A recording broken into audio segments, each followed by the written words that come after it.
নবীজি আবু বকরের দরজায় এসে ডাক দিল, আবু বকর। বলার সাথে সাথে দরজাটা খুলে গেল। নবী ডাক দিয়া বলে, আবু বকর আপনি কি ঘুমান নাই? আবু বকর ডাক দিয়া বলে, নবী আমার, আপনার কি মনে নাই গত 6 মাস আগে যে আপনি আমারে বলেছিলেন, রে আবু বকর আমি হিজরত করব আর আমি নবী হিজরতের সঙ্গী হবেন আপনি আবু বকর? আল্লাহর কসম করিয়া বলি, আল্লাহর কসম, ওই দিনের পর থেকে আমি আবু বকর একটা মুহূর্তের জন্য বিছানাতে পিঠ লাগাই নাই।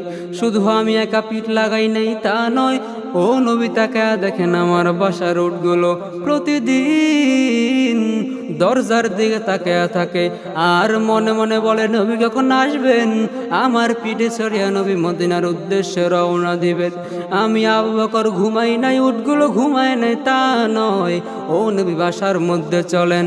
নবীজি বাসার মধ্যে গিয়া দেখে অনেক নাস্তার আয়োজন করা। নবী ডাক দিয়া বলে, রে আবু বকর এত অল্প সময় এত নাস্তার আয়োজন কেমনে সম্ভব? আবু বকর ডাক দিয়া বলে, নবী আমার ছোট্ট মেয়ে আসমা প্রতিদিন নাস্তা বানাইয়া বানাইয়া অপেক্ষা করে আর আমাকে ডাক দিয়া বলে, আব্বু নবী কখন আসবেন? আমার বানানো নাস্তাগুলো নবীকে দিব, নবী হিজরতের রাত্রিতে খাবেন।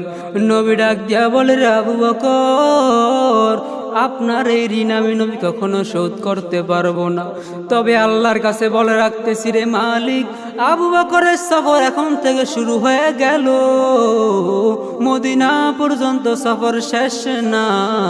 আবু বকরের সাথে আমার সফর শেষ হবে জান্নাতের মেহমান খানায়।